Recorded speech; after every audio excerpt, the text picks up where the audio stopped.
Morning Business, le débat.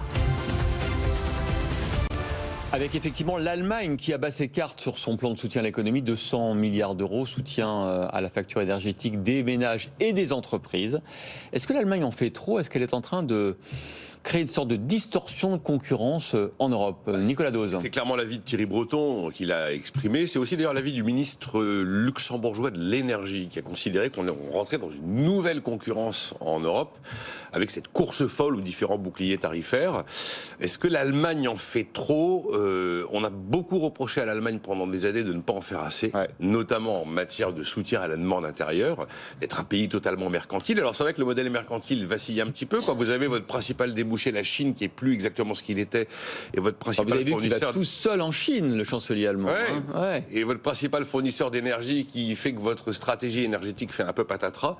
Donc du côté européen, il y en a beaucoup qui considèrent que l'Allemagne en fait trop, et qu'effectivement, comme elle a évidemment plus de moyens que pas mal d'autres pays, elle casse les espoirs d'une réponse européenne coordonnée. Vous avez Christian Lindner, le patron des finances en Allemagne, qui répond, écoutez, non, ce plan, il est parfaitement proportionné à la taille de l'économie allemande, et puis il insiste sur le fait que c'est un plan qui s'étale sur 2 ans, 2023-2024. Vous avez vu ce qu'on révèle ce matin, quand même, 70 € le bouclier tarifaire pour le mégawattheure de gaz pour l'entreprise. Il y a beaucoup d'entreprises françaises qui rêveraient d'avoir une facture à 70 €. Il est évident que compte tenu des moyens de l'Allemagne, il va falloir voir où est-ce qu'ils mettent les curseurs, parce qu'ils vont effectivement plafonner les prix du mégawattheure jusqu'à une certaine limite. Et au-delà d'une limite de consommation, cette fois-ci, le signal prix sera conservé et le prix de marché s'appliquera. Et puis on sait bien que les Allemands, quand ils interviennent, ils n'oublient pas les entreprises. Nous, il a quand même fallu plusieurs mois pour qu'on réalise qu'il fallait qu'on fasse quelque chose, et on a péniblement sorti 10 milliards d'euros pour 2023. Là où ça met quand même l'Allemagne dans une position ambiguë, c'est qu'elle tient vraiment maintenant un double langage. Elle tient un langage de politique monétaire restrictive, alors qu'elle-même fait une politique budgétaire expansionniste. Donc là, elle donne effectivement quelques arguments pour ceux qui considèrent qu'il y a une forme de rupture d'égalité entre une Allemagne riche et des pays qui n'ont pas les moyens de suivre. Jean-Marc Daniel, est-ce que l'Allemagne fausse la concurrence avec son bouclier tarifaire ? Et autre question, le rôle de Bruxelles dans tout ça, est-ce que c'est pas aussi à Bruxelles de faire un peu la politique ? Oui, je crois que l'enjeu, c'est pas tellement de savoir si elle fausse la concurrence. De toute façon, vu l'évolution du prix du gaz, les 70 € seront très rapidement au-delà de ce qui est en train de devenir le prix du gaz. En tout cas, en ce moment, c'est déjà gagné. Parce que là, pour l'instant, on a des stocks pleins, mais en plein hiver, s'il fait froid... Oui, j'entends bien. Mais à l'heure actuelle, le cours est en dessous des 70. Donc, ça... Non, ce qui me frappe, c'est d'abord, effectivement, la vitesse à laquelle l'Allemagne a changé de pied. Elle, les Macron, elle les prend à la douzaine. Hein. 200 milliards, ça fait une douzaine de Macron. Donc, c'est pof, là, c'est bon.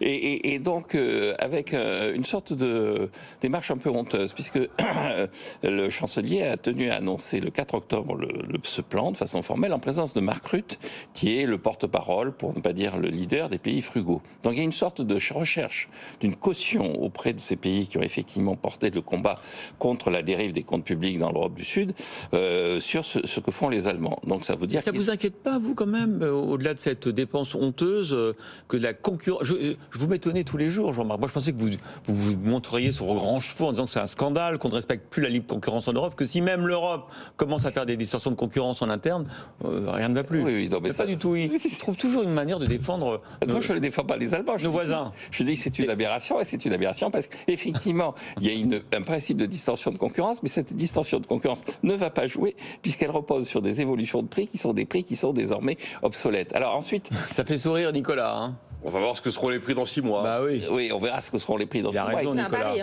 Oui.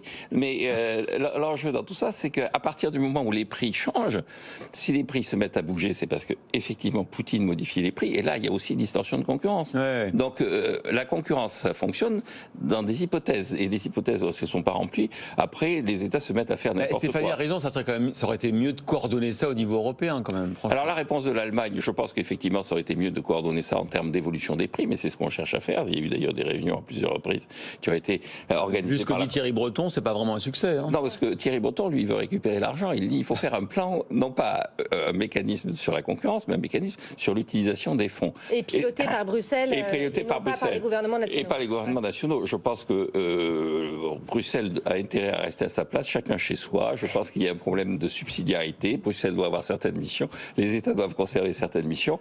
Et le moins qu'on puisse dire, c'est que le plan de cette 750 milliards qui a été géré, confié à Bruxelles, avec une forme de mutualisation de la dette, des emprunts et tout ça, est en train de tourner au fiasco. Donc je pense que le plus vite on renoncera à à cette action qui consiste à mutualiser la politique budgétaire, le mieux ça vaudra. Donc pour conclure, je pense que la distorsion de concurrence, en ce moment, elle ne joue pas, et si elle joue, ce sera le fait de Poutine, ce sera le fait de mécanisme qui est un mécanisme extra-marché, et donc il n'y a pas de réponse économique totalement acceptable. Ouais. Et la deuxième chose, c'est que je pense qu'effectivement, claquer le fric au niveau bruxellois comme au niveau allemand, c'est totalement absurde. On aura le PDG de Duralex à 7h45, je suis pas sûr qu'il soit le même avis que vous, parce que lui, il met au chômage partiel ses salariés pendant 5 mois, parce que justement, il n'y a pas un bouclier tarifaire équivalent pour des entreprises comme la sienne.